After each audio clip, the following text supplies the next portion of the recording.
E hora da análise com ela aqui, ó, do meu lado hoje, não lá de Brasília.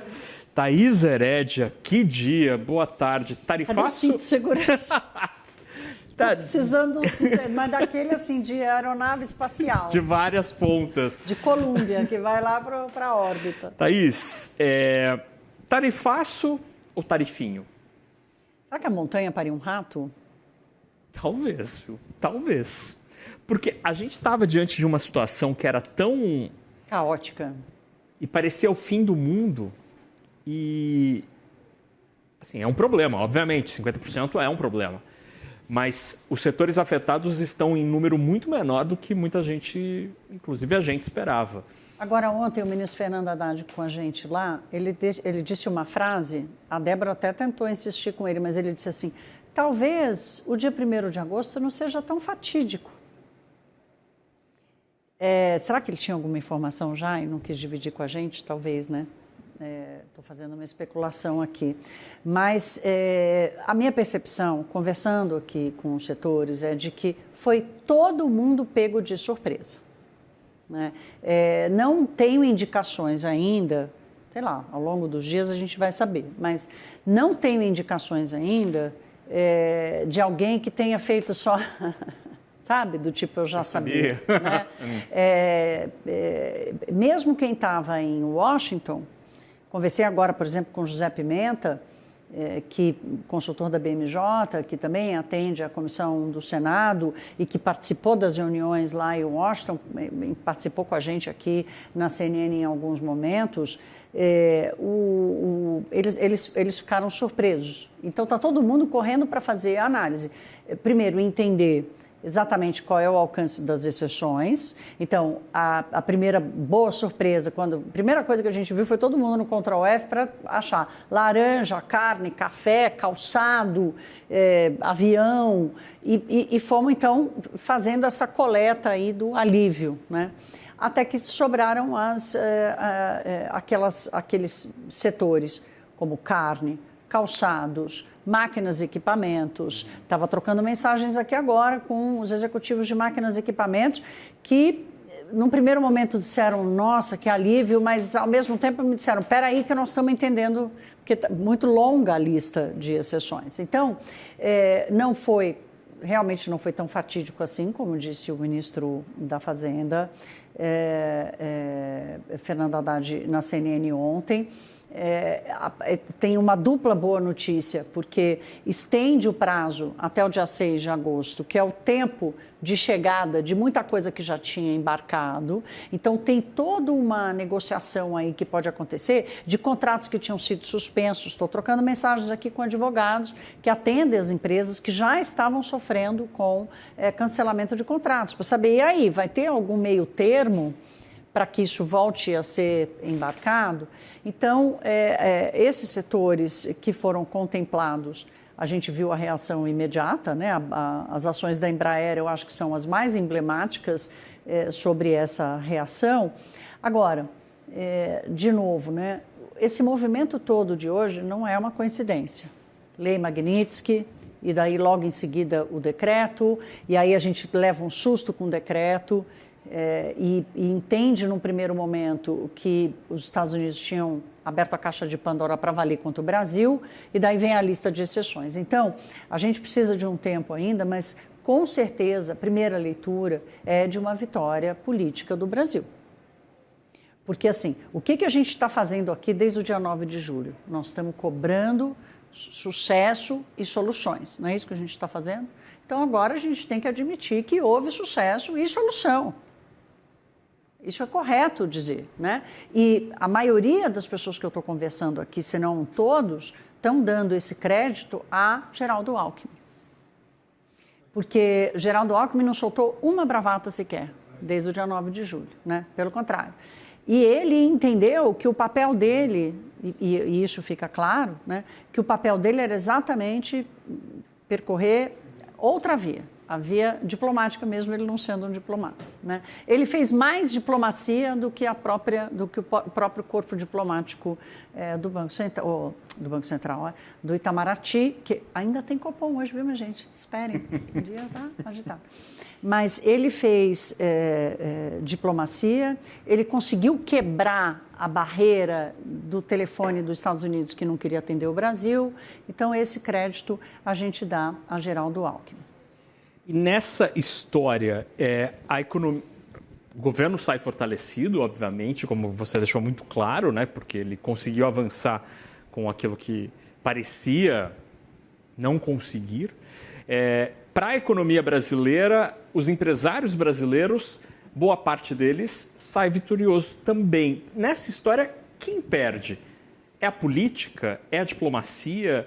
Porque Donald Trump foi muito vocal durante todo esse processo e não me parece ter gerado amizades, me parece ter gerado mais inimizades nessa história.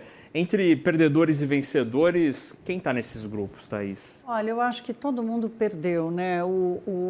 Aliás, citando o vice-presidente Geraldo Alckmin, a preocupação dele era sempre dizer, olha, a gente não pode cair numa situação em que é perde-perde. Verdade. Uhum. Né?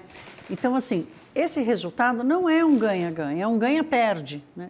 Mas não é binário entre Brasil e Estados Unidos, é um binário entre o comércio internacional, o multilateralismo, a transparência dos negócios, a boa motivação e a premissa ideológica, a premissa radicalizada da política radicalizada, da distorção do uso dos instrumentos de relações internacionais.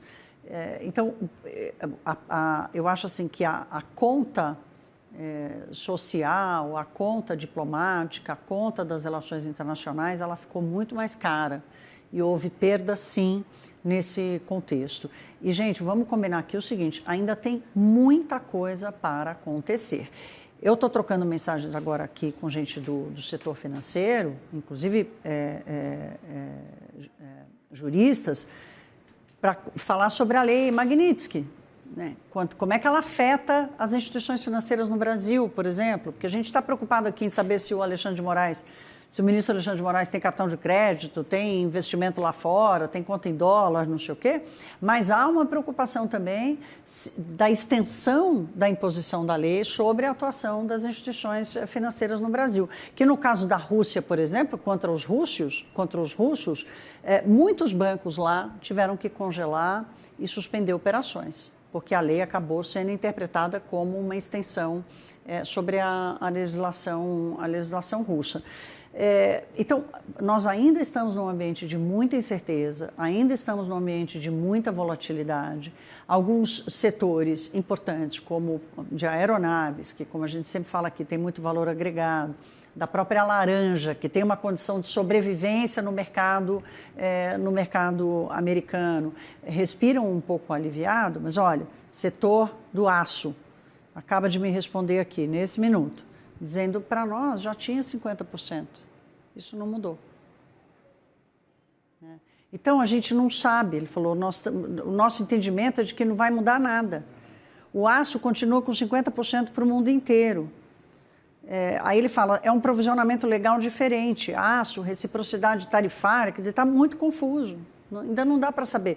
Esse ferro gusa e outros materiais, isso está fora da cota, dentro da cota, então, mas é isso que Donald Trump confunde, né?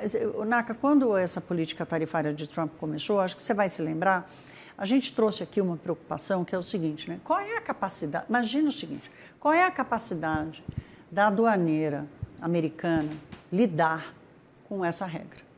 Olha essa lista de exceção.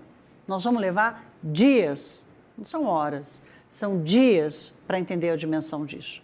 E o sujeito que fica no porto? O quanto isso vai custar de produtividade, de competitividade, custo efetivo? Quanto tempo levava para desembaraçar uma carga e quanto tempo vai levar agora? O quanto isso vai impactar no planejamento de investimento, produção e entrega. Porque se antes levava 2 dias, sei lá, estou chutando, não tenho essa informação, mas estou só criando uma hipótese aqui, vai levar 5? Então, nós temos que ter muita calma nessa hora, que a gente faz aqui a leitura bem miudinha de dizer, a montanha pariu um rato, mas, gente, a confusão está instalada. O quanto essa nova ordem das relações internacionais e comerciais vai impor no dia a dia dos negócios, nas decisões de investimento, nos custos operacionais, nos custos de planejamento, na eficiência das relações comerciais, ninguém sabe dizer. Thaís, tem um assunto que a gente ainda não se debruçou e vai ser importante a partir de agora, é que os negociadores do Itamaraty, do MIDIC, precisam, a partir de amanhã, manter este canal aberto, que foi aberto pelo vice-presidente Geraldo Alckmin, para tentar reverter esse 50% em algum momento do futuro, porque isso impede qualquer nascimento e desenvolvimento de indústria exportadora para os Estados Unidos, simplesmente a maior economia do mundo, de algo que não esteja na lista de exceção. Então, se amanhã o Brasil desenvolve uma nova tecnologia, surge uma nova fruta, qualquer coisa que possa acontecer, o Brasil não vai conseguir exportar, porque 50% torna impeditivo. Então, a gente está dizendo aqui que há um alívio, há uma leitura positiva de parte dos exportadores brasileiros, mas, como a Thaís muito bem lembrou, ainda há muita dúvida, ainda há uma zona acinzentada em termos jurídicos, sobre as tarifas, sobre as sanções ao ministro Alexandre de Moraes. Há uma série de perguntas que não foram respondidas e há uma série de situações que ainda precisam ser, de fato, encaminhadas.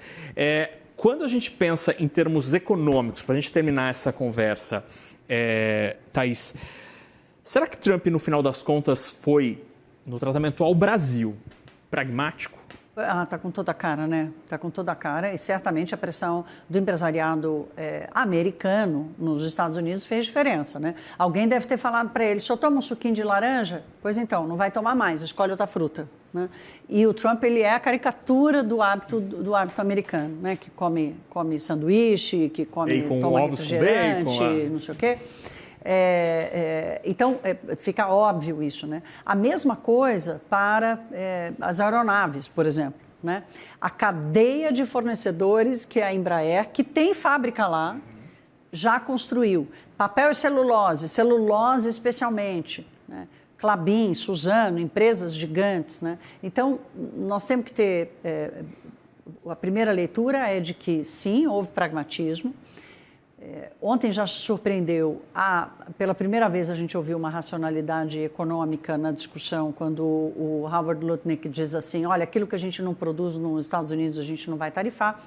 Aí chega essa decisão hoje com as exceções, né? Então, existe ali, sim, né, alguma esperança de que, em algum momento, a racionalidade econômica vai precisar ser levada em consideração nas decisões.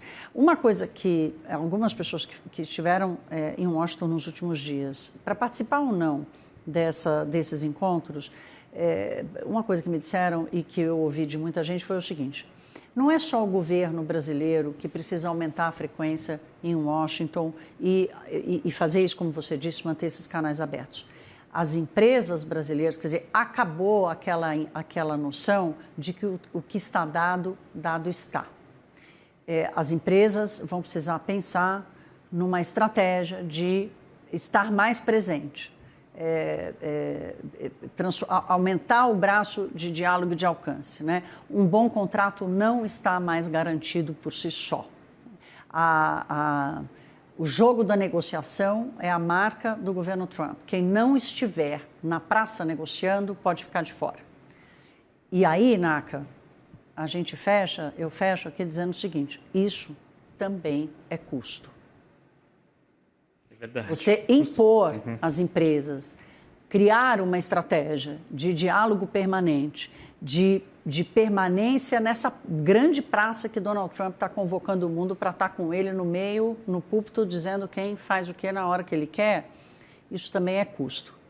Então, por isso que não dá para falar ainda em vitória, também não dá para falar em derrota, dá para falar numa mudança gigantesca que vai gerar uma série de consequências e que essa planilha está começando a ser montada agora. Trump conseguiu, ao mesmo tempo, não confirmar o taco no que diz respeito ao Brasil, né? Ele não amarelou, manteve 50%, exatamente, ele não mas amarelou. ele foi sensível às mensagens que chegaram ao ouvido dele, por exemplo, do empresariado americano. Isso talvez seja uma característica de um bom negociador, né? Ele consegue entregar... Como ele se define. Né? Entregar para dois públicos. Thaís Herédia, que bom tê-la aqui de volta. Que bom, estava com saudade. Eu passo um dia fora, já fico com saudade. Um beijo, Thaís, até Tchau, amanhã. Até amanhã.